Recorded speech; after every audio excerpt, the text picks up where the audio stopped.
ഓം നമോ നാരായണായ. ഹരിപ്രിയ അസ്ട്രോവിഷൻ ചാനലിലേക്ക് എല്ലാവർക്കും സ്വാഗതം. ആദ്യമായിട്ടാണ് നമ്മുടെ വീഡിയോ കാണുന്നതെങ്കിൽ സബ്സ്ക്രൈബ് ചെയ്യുവാനും ഷെയർ ചെയ്യുവാനും മറക്കരുത്. കൂടാതെ ജാതക സംബന്ധമായിട്ട് എന്തെങ്കിലും സംശയം തോന്നുന്ന പക്ഷം എൻ്റെ ഈ വാട്സപ്പ് നമ്പറിൽ ബന്ധപ്പെട്ടോളൂ.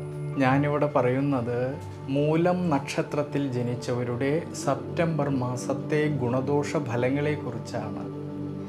എല്ലാവരോടും സൗമ്യരൂപേണ പെരുമാറുന്നവരും കുടുംബത്തിൻ്റെ ഉയർച്ചയ്ക്കും സന്തോഷത്തിനും വേണ്ടിയിട്ട് പരിശ്രമിച്ച് മുന്നോട്ട് പോകുന്നവരായിട്ടുള്ള മൂലം നക്ഷത്രക്കാരിൽ ഈ സെപ്റ്റംബർ മാസത്തിൽ ആരോഗ്യപരമായിട്ടുള്ള കാര്യങ്ങളിൽ കൂടുതലായിട്ടും ശ്രദ്ധ കൊടുക്കേണ്ടുന്നതായിട്ടൊരു സമയമാണ്. പ്രത്യേകിച്ച് ജന്മരാശ്യാധിപനായിരിക്കുന്ന വ്യാഴമാണെങ്കിൽ 6-ാം ഭാവമായിട്ടുള്ള രോഗസ്ഥാനത്ത് നിന്നുകൊണ്ട് 12-ാം ഭാവമായിട്ടുള്ള ദുരിത സ്ഥാനത്തേക്ക് ഈ വ്യാഴത്തിൻ്റെ ദൃഷ്ടി വരുന്നത് കൊണ്ട് നമ്മൾ എന്തൊക്കെ പ്രവൃത്തികൾ ചെയ്യുമ്പോഴും നല്ലവണ്ണം ആലോചിച്ച് വളരെയധികം ശ്രദ്ധയോടു കൂടിയിട്ട് ചെയ്യേണ്ടതാണ്.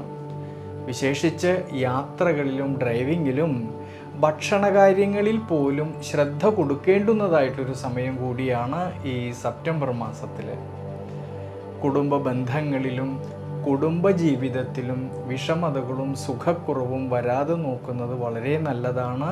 ഈ സെപ്റ്റംബർ മാസത്തിൽ കർമാധിപനും നിവൃത്തിനാഥനുമായിരിക്കുന്നതായ ബുധനാണെങ്കിൽ ഭാഗ്യസ്ഥാനത്തും പിന്നീട് സ്വക്ഷേത്ര ബലവാനായിക്കൊണ്ട് കർമ്മസ്ഥാനത്തും നിൽക്കുന്നതിനാൽ കർമ്മസംബന്ധമായിട്ടും ഭാഗ്യപരമായിട്ടുമുള്ള നേട്ടങ്ങൾക്ക് സാധ്യത കാണുന്നുണ്ട്.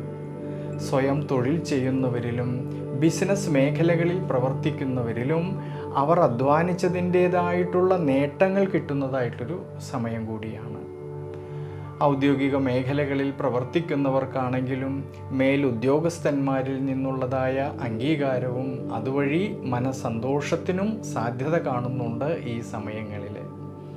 വിശേഷിച്ച് ഭാര്യാഭർത്തൃ ബന്ധങ്ങളിൽ കൂടുതലായിട്ടുള്ള ആത്മബന്ധവും അതുവഴി മനസ്സന്തോഷത്തിനും സാധ്യത കാണുന്നുണ്ട് ഈ സെപ്റ്റംബർ മാസത്തിൽ. കൂടാതെ വിദ്യാമാതുലകാരകനായിരിക്കുന്ന ബുധൻ്റെ അനുകൂല സ്ഥിതിയും 5-ാം ഭാവാധിപതിയുടെ അനുകൂല സ്ഥിതിയും ഉള്ളതിനാൽ വിദ്യാർത്ഥികളിലെ പഠനകാര്യങ്ങളിലെ അഭിവൃദ്ധിക്കും ശ്രേയസ്സിനും എല്ലാം സാധ്യത കാണുന്നുണ്ട്. ഉപരിപഠനം ആഗ്രഹിക്കുന്നവർക്കാണെങ്കിലും അതിന് അനുകൂല സ്ഥിതി കാണുന്നതായിട്ടൊരു സമയമാണ് ഈ സെപ്റ്റംബർ മാസത്തിൽ. പരീക്ഷകൾക്ക് തയ്യാറെടുക്കുന്നവർക്കാണെങ്കിൽ വളരെയധികം മനോബലവും ശ്രേയസ്സും അഭിവൃദ്ധിയും കാണുന്നുണ്ട് ഈ സമയത്ത്.